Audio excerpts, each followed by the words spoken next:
at this time is part one is to look at the Ukraine and Russia and the EU and the UK, and God willing next time we can look at Israel and the Middle East and the Vatican. It was a bit of a toss-up which order to do this. Do I wait to see whether the Gaza ceasefire holds, so I'll deal with Israel next time, or what's going to happen in Ukraine? Are the Russians going to advance all the more, and so deal with that next time? But, well, we're going to do it this way around.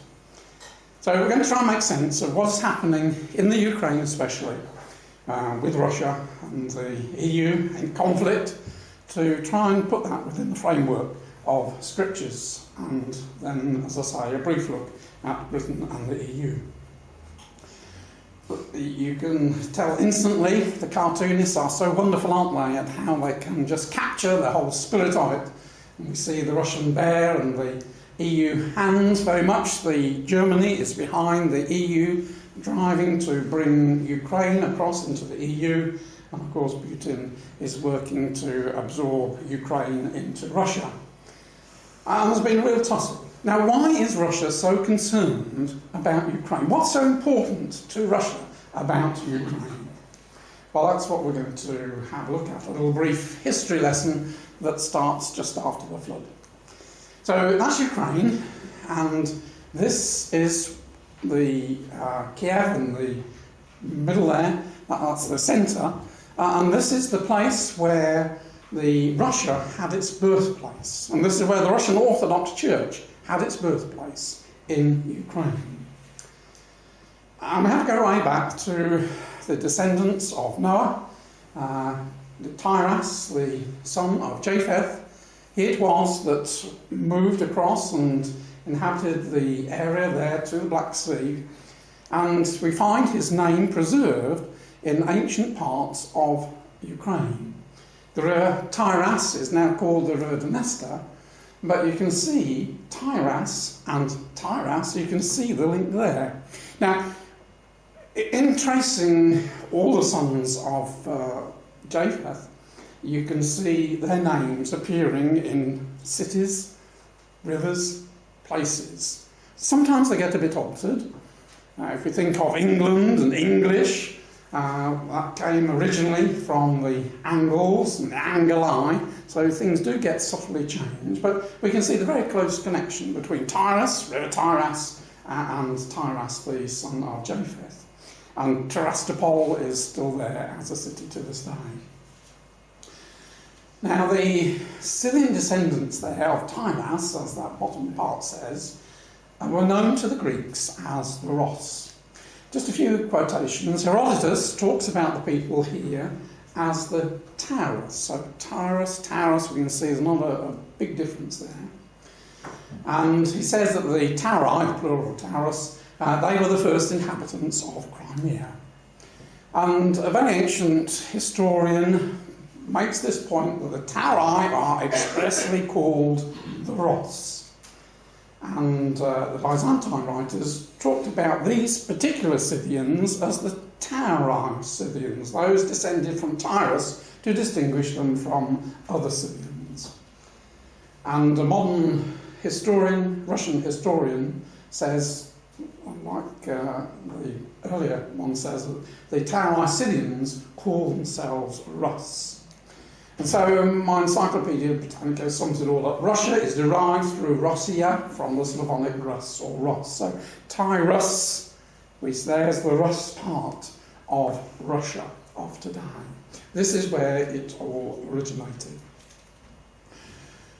They came together two big cities, Novgorod in the north and Kiev in the south, and they were on this pathway, roadway, highway as it were, that went from the Vikings here down to Constantinople, which of course was the centre of the world in those days.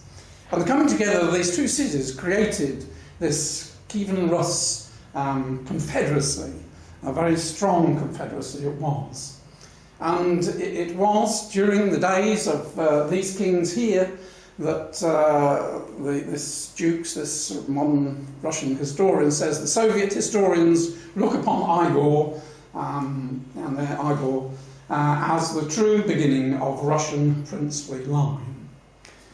The other person we take note of, the one at the bottom, Vladimir. It was Vladimir who was the first to be converted to Christianity.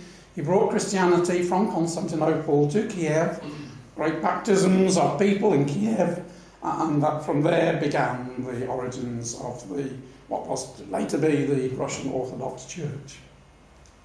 So the kingdom flourished, grew in extent in the 10th, 11th, 12th centuries, reached its zenith. The blue outline at the bottom is the area of Ukraine today.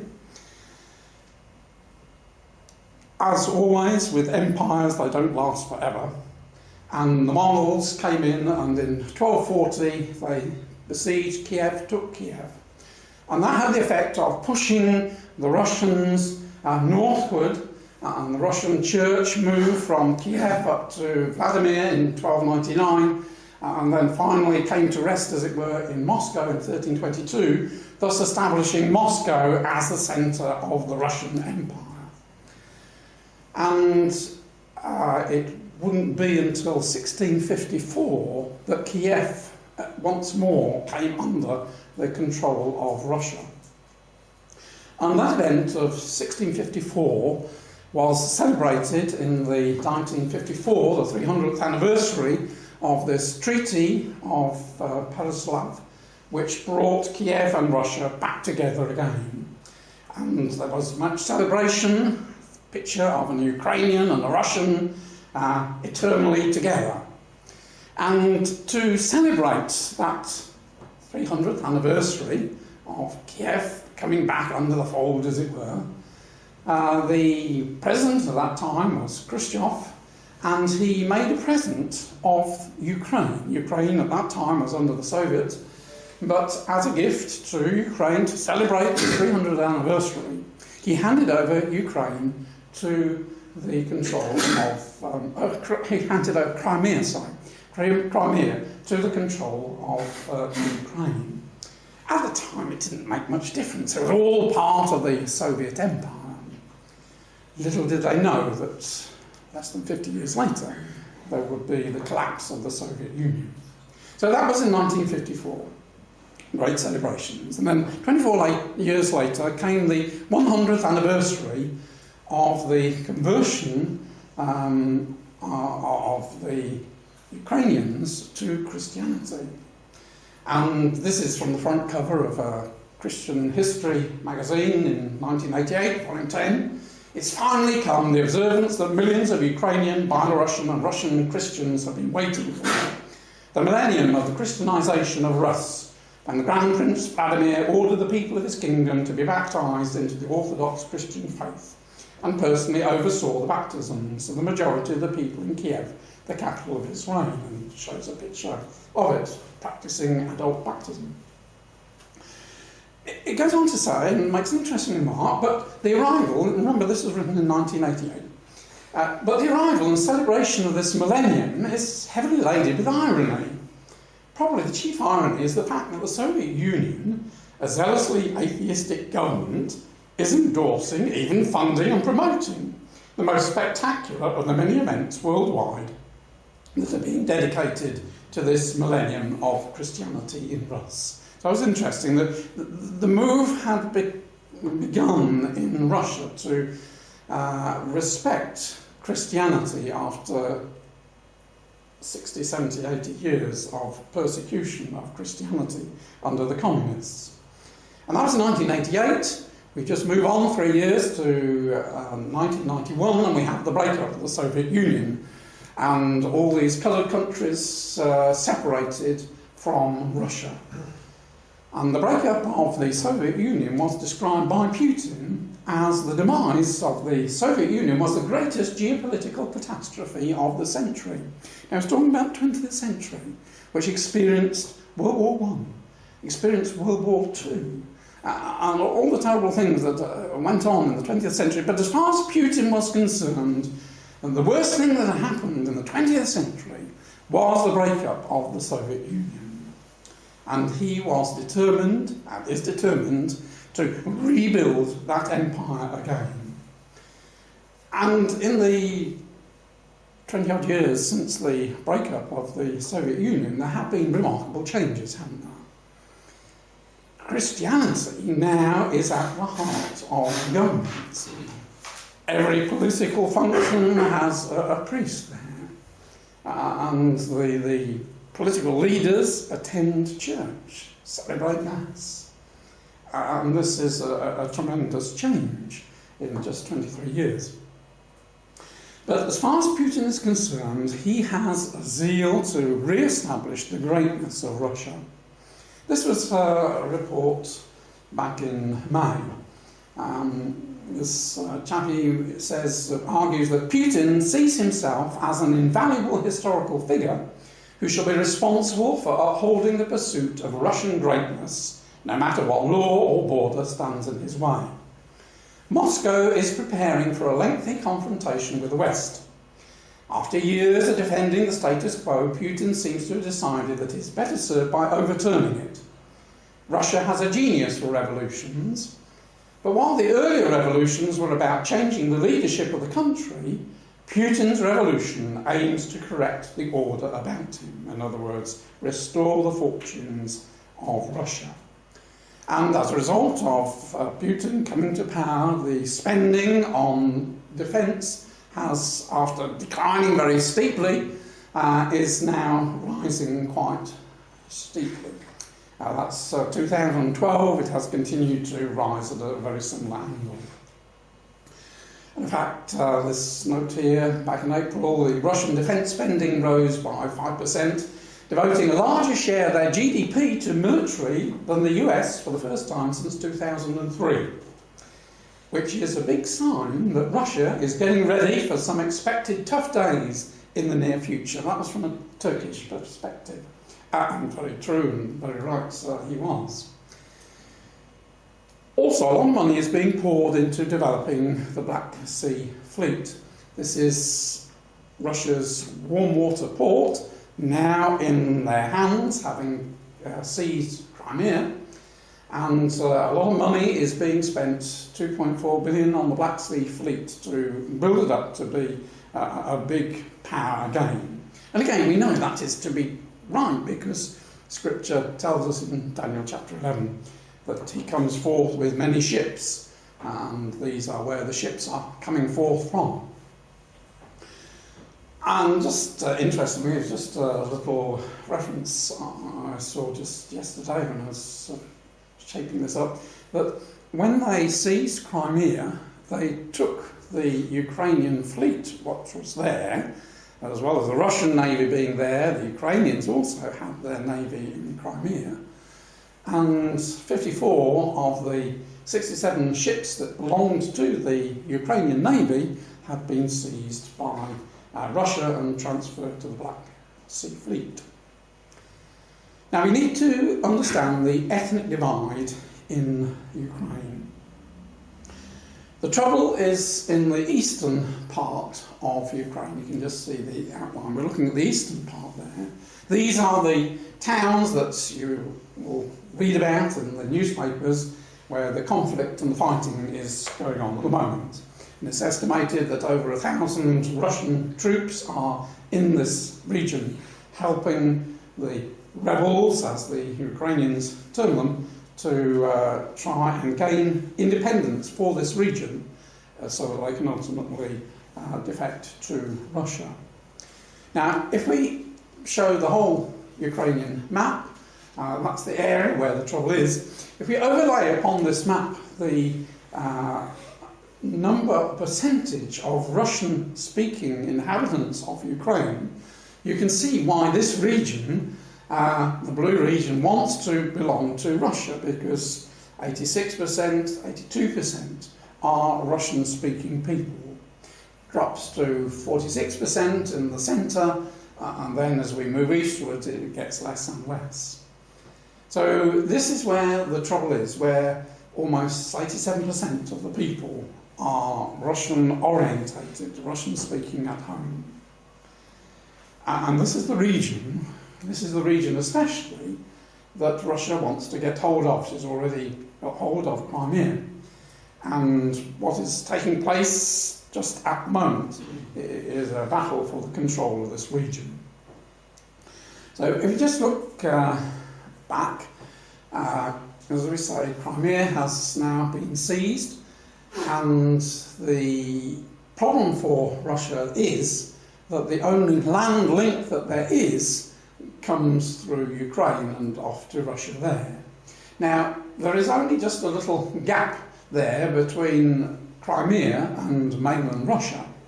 If we just enlarge it up, you can see it's quite a small gap there. And what the Russians have asked the Chinese to come in and to build a bridge so that Russia can have a direct link to Crimea without having to go through the Ukraine. The other great prize for Russia was the deep water port at Sevastopol, where she used to rent this port from Ukraine, and this is where the Black Sea Fleet is based. As I say, this is Russia's only ice-free port. All the others freeze up in winter. So, very important port to Russia. But there was another prize that Russia had in seizing Crimea, and that was access to the energy reserves that line the waters of Crimea. Potentially, they're as big as the North Sea reserves. So, before before Crimea was annexed, then the area that Russia had was fairly limited in the Sea of Azov and over the sea there. But since it's been annexed, then Russia now lays claim to all the seas in this region here. And just while we've got this map up, Russia is seeking to, this is what is happening at the moment, we'll just see a slide and a few slides on, to gain land access by taking this part of Ukraine so that she can have land access that way, which is going to be a bit cheaper than building a bridge. The other thing and benefit as far as Russia is concerned, not only has she now access to a lot of oil and gas which is in this region here, but the South Sea pipeline, which is being constructed now, was scheduled to avoid going into what used to be Ukrainian territory. And so it came down with a big dogleg to go into Bulgaria. Now she can, as it were, cut the corner off and shorten the pipeline quite considerably. Now, just going back to Ukraine, she now has a new president. This is the old president, Viktor Yanukovych. He was very pro-Russian. We remember that last November time, was it? He was due to sign up to the long pathway to joining the EU, and at the last moment he said, no, I'm not going to go down that route. I want to be associated with Russia and Russia's expansion plans into their equivalent of a common market. And that upset the West. And what they have been doing is been pouring a lot of money into Ukraine. Now, officially, the EU says we've given £25 million to various societies within Ukraine over the past 2004 to 2013. But if you read the Daily Telegraph, you'll know there's Richard North and Christopher Booker. They've been doing a bit of digging, and you can, using their own book, which reveals the spending that they do every year, it's all detailed, so all these organisations within Ukraine, and they've added them up. And from a shorter period, 2007 to 2013, they've added up £348 million being spent by the EU to subtly influence the Ukrainians to look towards the EU rather than Russia. And Merkel has been foremost in pushing this expansion of the EU eastward to involve the Ukraine. Many EU high-ranking officers have been to try and influence the Ukrainians. Well, Yanukovych was driven out. He fled, didn't he, to Russia. Remember, the palace that he lived in was opened up, and you can see the vast amount of money that he had been spending on himself. So he wasn't a very popular man, but the new president is much more popular. He's known as the Chocolate King because he has a huge confectionery business, and he is now, Poroshenko is the current president. But although he wants to improve ties with Russia, he is more sympathetic with Ukraine going towards the EU. And so at the moment there is this contest within Ukraine. Those that want to go towards the EU and those living in the east who want to go towards Russia. And it started fairly modestly, didn't it? Back in June there was talk of 3 tanks crossing over from Russia into eastern Ukraine, and then there was the shooting down of a military plane when 49 military died, and then that was shortly followed by the Malaysian airline with 298 people killed. And the blame was very quickly attached to the Russian separatists, and pictures emerged in the paper of this BUK missile launcher crossing from Ukraine back into Russia. So in the west side, this was evident that the Russians had been responsible for the downing of the Malaysian airliner. And that may well be true, but the evidence that they put forward doesn't actually stand up. I don't know whether I've just enlarged it, but it says 312 on the side of that missile launcher. And this is supposed to be a picture of this missile launcher going back across the border into Russia.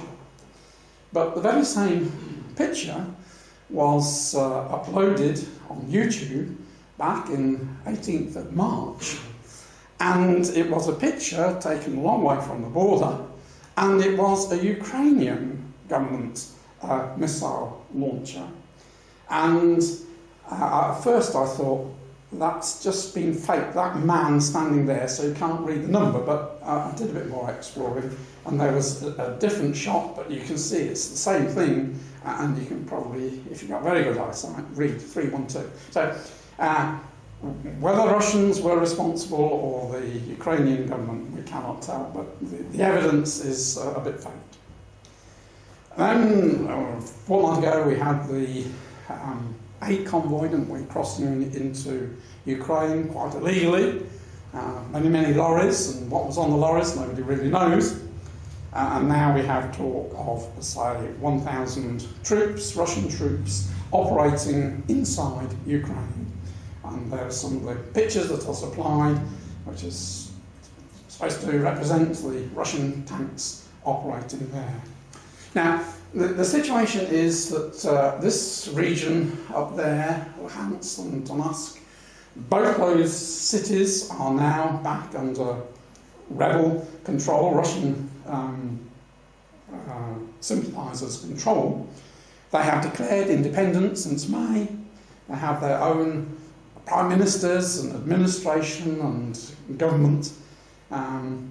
And now Russia is concentrating down in the south there. This place has just been taken, I'm not going to try and pronounce it. And this Mariupol is a very important port. It's the main port on this Sea of Azov. And that is now the next down the line. Just it fears that in a couple of days' time it will be taken. And if that falls to the Russian troops and the Russian sympathisers, then we can be quite sure that they're going to push on downwards. So they have this land bridge to Crimea. So far, 2,600 people have died in the recent fighting.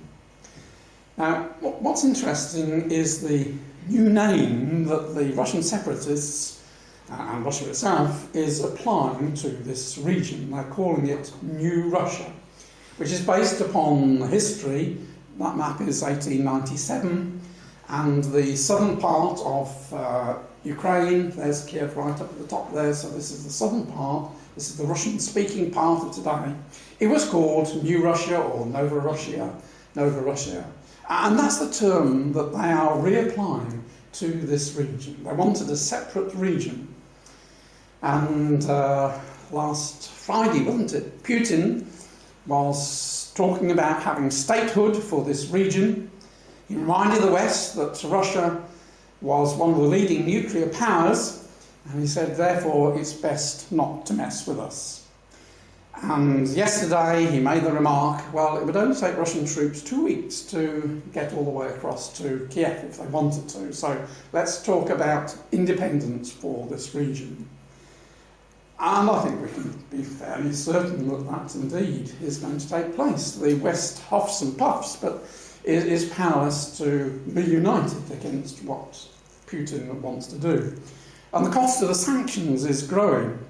And both the EU and Russia, their economies aren't doing very well. The Eurozone is in dire trouble. And the cost of the sanctions is threatening to disrupt the economies of both Russia and EU. And therefore, they can see, well, it's better to reach some compromise. And of course, so much of Europe is dependent on Russia's gas. Interestingly, Merkel seemed to have blinked first. Just last week she said that Ukraine is free to go to Russia's Eurasian Union amid signs of a new willingness to make peace with Russian leader Vladimir Putin. So I think the West are beginning to realise that we can jump up and down and protest at what Putin is doing, but the reality is we can't really stop him without causing a lot of upset economically. And again, last Friday I think it was, on Russian troops in Ukraine, honesty is not everyone's best policy. But even as Russia's denial of involvement stretched credibility to breaking point, for some they remain a convenient fiction. Putin is chief among them. Denying a Russian role will keep his domestic audience in ignorance of a war they don't want, especially useful if the battle goes badly. But there are also some European powers, including Germany and France, who, despite being on the opposite side of the crisis, share Putin's desire not to be painted as an out-and-out war between Russia and Ukraine. For them, stating unequivocally that Russia has attacked Ukraine would force them to impose more costly sanctions and could block the path to a truce with Russia they hope will resolve the crisis. So they're going to take a low key. And of course, Russia's weapon of gas is very powerful, which has been using it against the Ukrainians. According to Russia, Ukraine owes Russia a staggering sum of $4.5 billion for gas which has been supplied in the past and not been paid for. And the price that Ukraine pays has been a long time in dispute. Back in 2010 it was set at $234 per 1,000 cubic metres. This was a special low price, as far as Russia was concerned, in return for Ukraine allowing the Russians to extend their lease on Sebastopol in Crimea. And so there was a 30% discount for that, and some other discounts all rolled in, so that was the price. Now, when Russia got control of Crimea, Gazprom was told by Putin, well, look, there's no need to apply the discounts anymore because Crimea doesn't belong to Ukraine. So the price was suddenly upped to £485. Now, the Ukrainians are poor people. And there was a lot of argy-bargy and a lot of talks, and Russia said, well, if you pay off all your debts, we'll bring the price down to $385. And the Ukrainians countered, well, we're only willing to pay $326. And so, because that was an unbridgeable gap, the supply to Ukraine was cut off back in July. Now, there was a meeting last week between Putin and the Prime Minister of Ukraine, and there does seem to be some re-talking, because Ukraine is getting a bit worried as winter comes along. She will be dependent upon Russian gas. She's been trying to get supplies from other countries, reversing the flows through some of the pipelines, but they're not sufficient to keep her going through the winter time. So she'll have to come to some compromise. And it's not difficult to see that Russia will say, well, if you let the East have independence, then we will supply your gas again. And of course, Ukraine is quite important to Europe because a lot of the pipelines flow through Ukraine onwards into Europe. So when Russia cut off the supplies to Ukraine, she didn't actually cut off the supplies. What she did, she reduced the amount of gas flowing through Ukraine by the amount that Ukraine normally took. So at the moment, Ukraine is deprived of gas, but the West still have their supplies. But all this has had a dramatic effect upon the currency, and the hryvnia has absolutely plummeted. It's dropped 62% this year against the dollar. And this has affected our brothers and sisters very much in Ukraine. There's a lot of chaos out there in the eastern part. A lot of the banks are shut, a lot of the factories are shut. And in Crimea itself, because everything has now changed from Ukrainian law to Russian law, Russian driving licenses, Russian passports, again, life is almost at a standstill there. But the fact that anything that has to be imported is now much more expensive has really hit the pockets of everyone, and our brothers and sisters especially. And even though, I mean, they still continue to buy a lot of things from Russia, but against the ruble there's been a 30% drop in value. So just before we look at Scripture, let's just bring all these things into focus. We might not have appreciated the great changes in most of our lifetimes. If you're old enough to remember 1991, that was with the breakup of the Soviet Union, but the EU, or the EEC as it was in those days, only comprised of 12 members outlined there. And then there was a big expansion, especially in 2004, and expanded out to there, and today the EU expands and embraces 28 countries.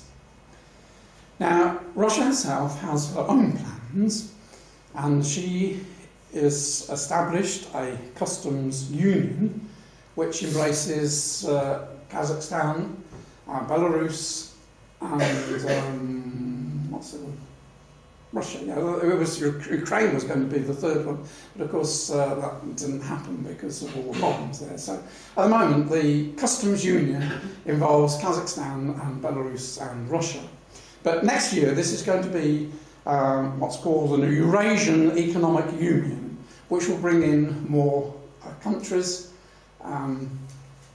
Kazakhstan and Kazakhstan.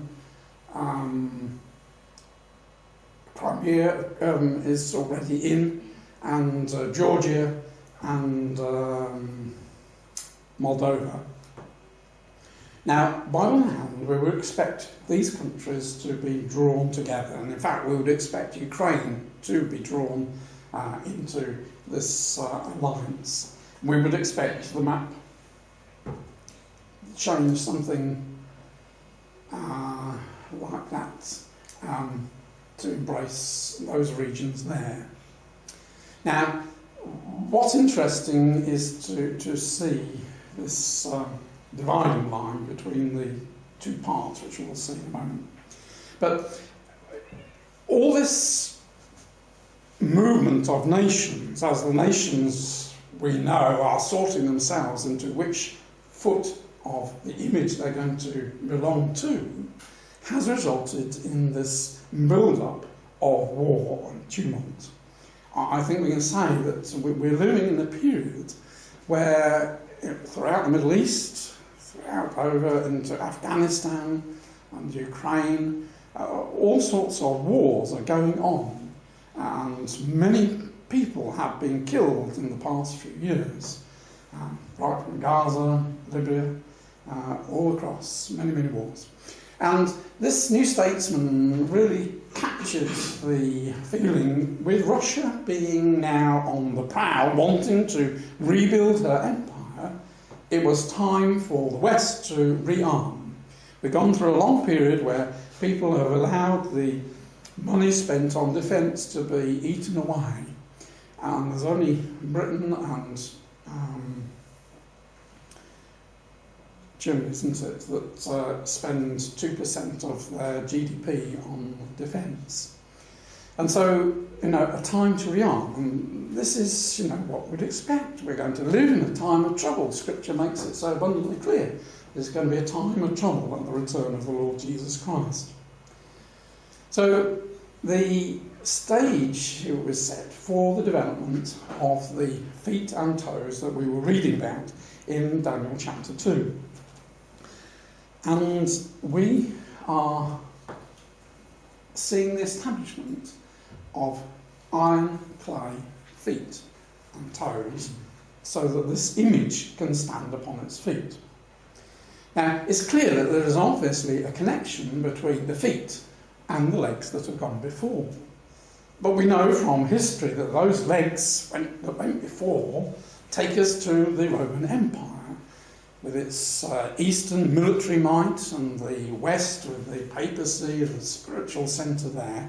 But Rome as an empire was divided east and west, representing the two legs. And we seem to have a considerable break in time, because Constantinople fell in 1453. We've gone on another 600 years without anything seeming to happen. But the interesting thing was that the four previous empires, they bore rule over Israel. They were in control of the land of Israel and what happened in the land of Israel. But you see, Israel has disappeared off the scene. And so we do get this break. And it's quite interesting as one reads through this. It is hinted at that there is a break, because it tells in verse 38, "You are the head of gold. After thee shall arise another kingdom, and after that a third kingdom, and then a fourth kingdom." They all seem as if they're going to follow on one after the other, which indeed they do. But then it says,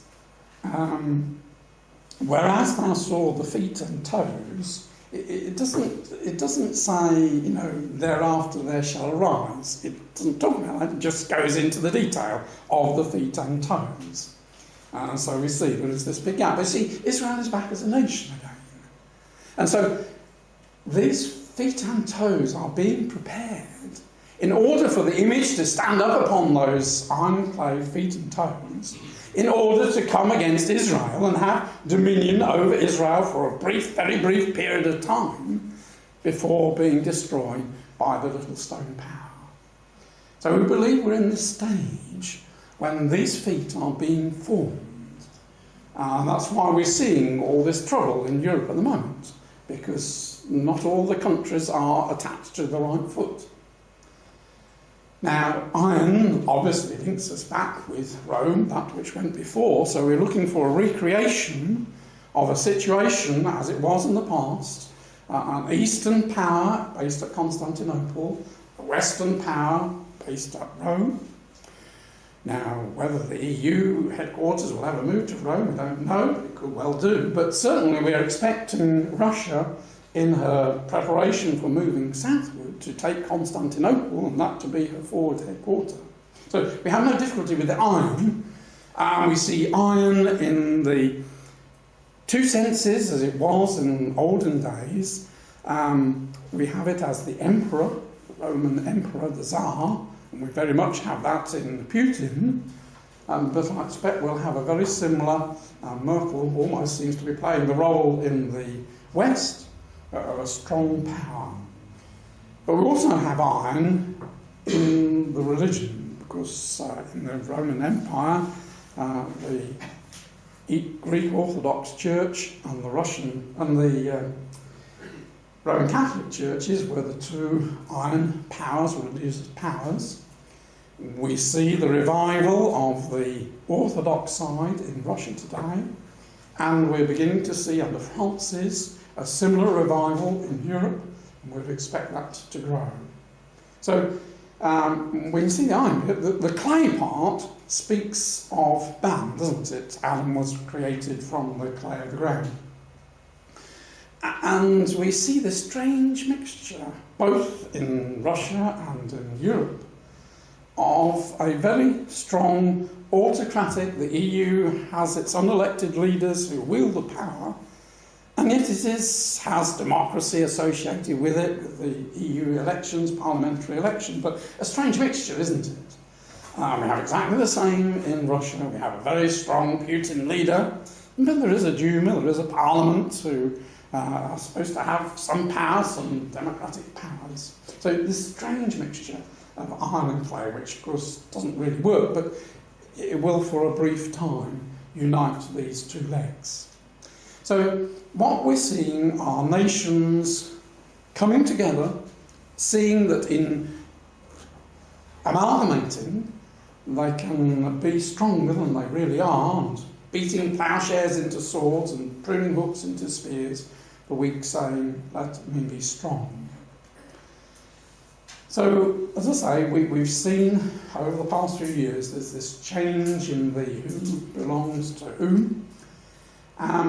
What is interesting is that dividing line, and we have to go back to history, back in 395 when we had this division of East and West and Roman Empire.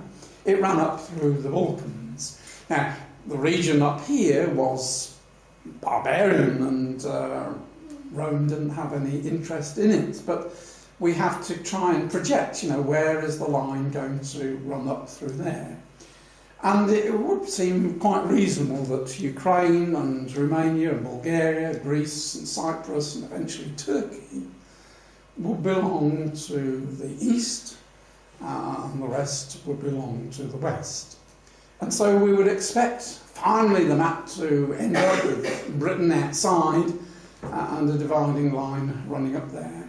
And as I say, these countries, which at the moment, some of them are in the EU, but are all Russian-leaning to, in the conflict that will emerge, be drawn into their right feet.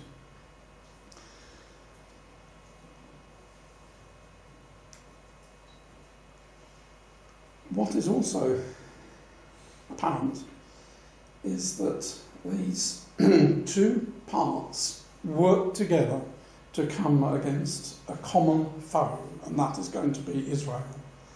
And isn't it interesting how anti-Semitism is rife in Europe and in Russia? And so the events in Ukraine are part of a bigger picture, and next time, God willing, we shall see how the events in the Middle East are also another picture, because what's happening in the Middle East, if we go back in history to the history of the image and think of the Greek element with its two thighs, those two thighs represented a north-south split, a king of the north and a king of the south. And that's exactly what we're seeing happening in the Middle East. But that's for our subject next time. But we're seeing wonderfully these things happening in our time, the coming together of the nations. Their common objective is to get rid of Israel. And nobody will be surprised at that within the present climate. So this image, which has been taking 2,500 years in its making, has never been completed. It is about to be completed. As soon as the feet are there, then the whole thing can stand, and then it can come against Israel. And it is when it is on the mountains of Israel that it reaches its demise, having taken control of Israel, as I say, probably for a year or two, just a very brief time. That's the time when Israel, in their distress, will cry to God to save them out of their troubles. And Christ and the saints will come up to deliver them. And that little stone tower will smite the image upon its feet, and the whole edifice will crumble and disappear from the face of the earth, and will be replaced by the little stone kingdom which fills the whole world. And so these things are exciting to us, and as Brother Thomas wrote over 160 years ago, the future movements of Russia are notable signs of the times because they are predicted in the scriptures of truth. When Russia makes its grand move for the building up of its image empire, then let the reader know that the end of all things as at present constitute is at hand. The long expected but stealthy advent of the King of Israel will be on the eve of becoming a fact. And this is a warning to us, brothers and sisters, as we say every time, that there are still more events to take place. We can see that the image isn't standing, but all these events can take place after we have been called to the judgment seat. Now, let's just very briefly look at Britain and the EU. There have been many tussles between Britain and Europe, and David Cameron made his lone stand against the appointment of Jean-Claude Juncker, who has now been established as the President of the European Commission, which is a very powerful job.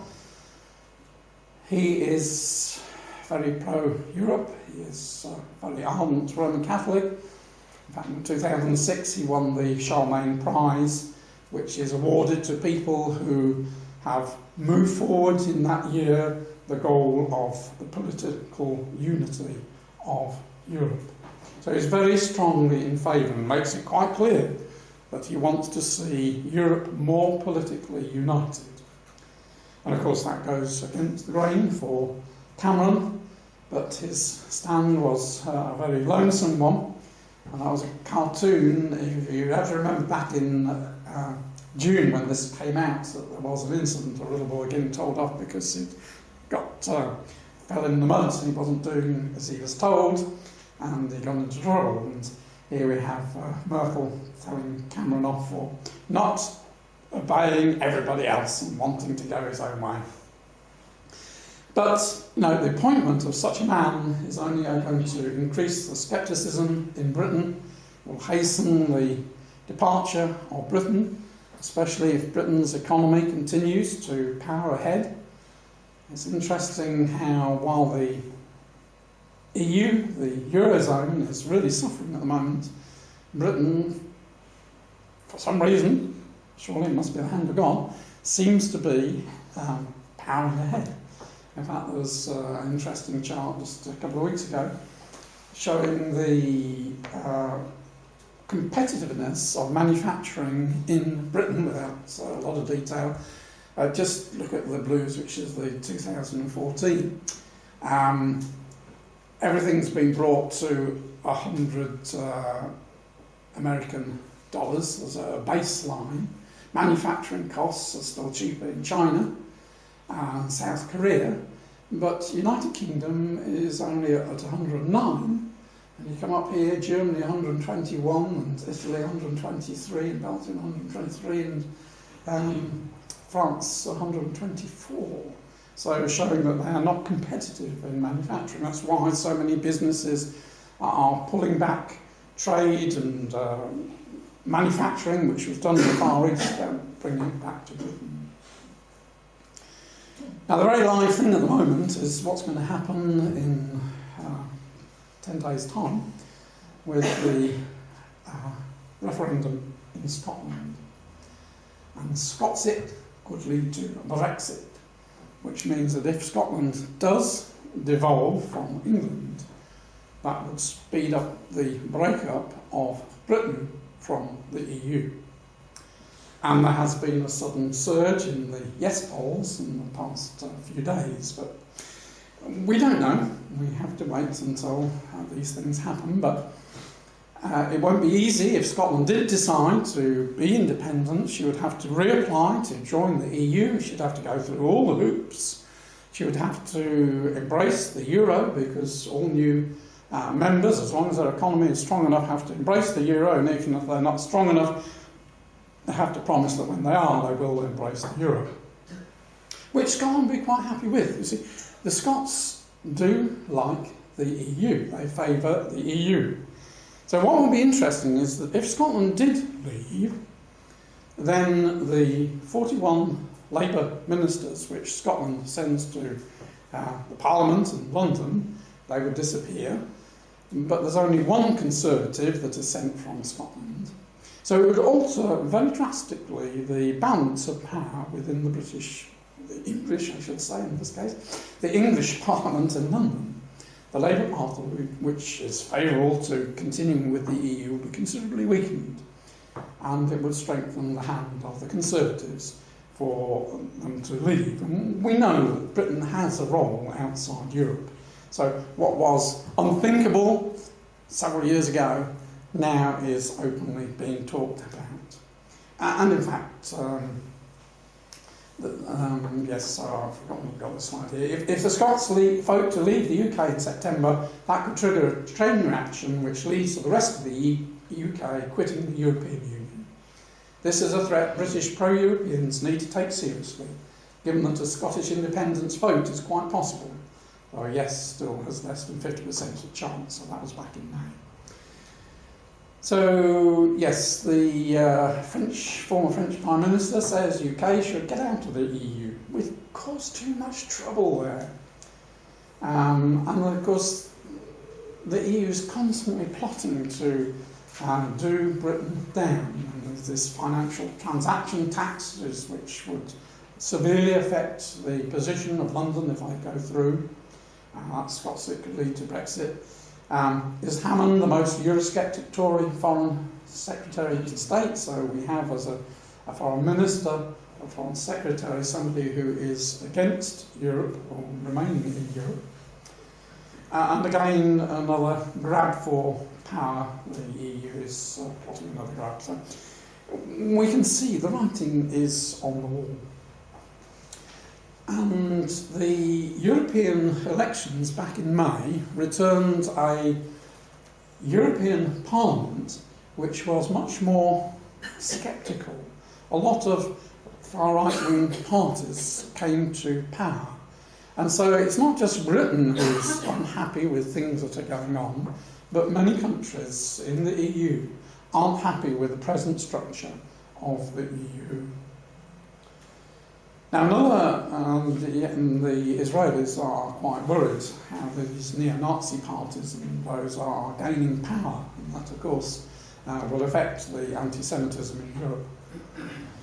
But another important EU position was just been announced, and Catherine Ashton, who is the long title representative of the Union for Foreign Affairs and Security Policy, in other words, the Foreign Secretary of the EU, she has coming to the end of her term of office in November, and they have appointed this Italian lady, Federica, to her place, which has raised a lot of eyebrows. She's only 41, she's had very little political experience.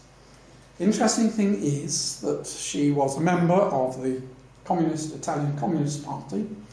When that was dissolved and it morphed into the Social Democrat Party, she played quite a leading role in that, and then that party became the Democratic Party.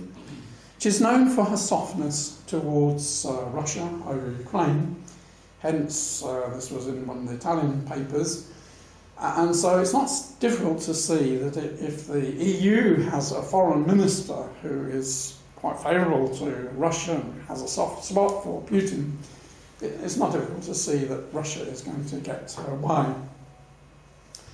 And indeed, we expect, don't we, that Europe and Russia have got to stand on their own 2 feet, using a different Bible terminology. We have a beast power in Europe and we have a dragon power in Russia. They are separate entities working independently, but cooperating together with the false prophet to come against Israel. And so we have seen great changes which are moving us to this time when this will be the situation. And the signs of background to it and leading on to what we're going to be looking at next time, God willing, we've seen this great upsurge in anti-Semitism sweeping across Europe, sweeping across Russia.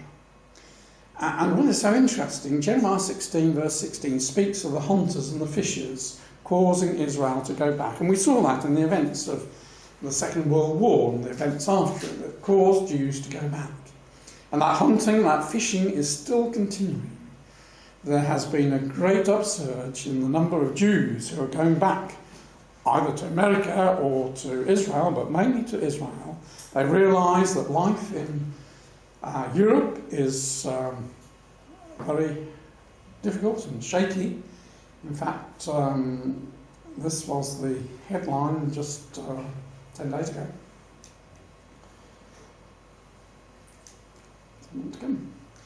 Is there a future for Jews in Europe, it said. On the 75th anniversary of the outbreak of World War II, European Jews face a dramatic rise in anti-Semitic attacks. Jews hide their identity and talk of worst times since the Nazi era. Is the rising hatred a temporary spike or a terrifying trend? The violent atmosphere has given rise to unbridled attacks on Jews and Israelis alike. Outbursts of harsh anti-Semitism has become an inseparable part of everyday reality of European Jews, and it's not just on the continent. The same thing is happening in this country too. And so we can see more and more Jews going back to a number. At the moment, there's about 46% of the world Jews are living in Israel. We never thought we'd see such figures, but it seems that more and more Jews are going to go back to their land. Prior to the dreadful events of Armageddon, when they're going to be scattered out again, and Jeremiah 16 verse 16 will be fulfilled a second time, when the Jews, having been scattered out their land, will be called back under their Messiah.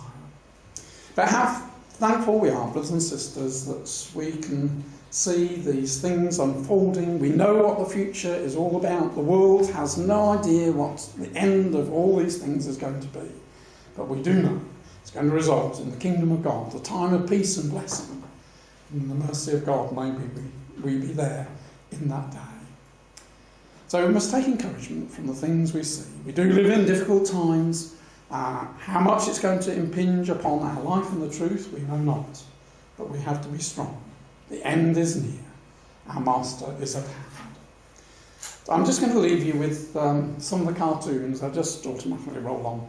It takes about a minute. The cartoons, as I say, have a wonderful way of just putting their finger on the spot. Yeah. Thank you.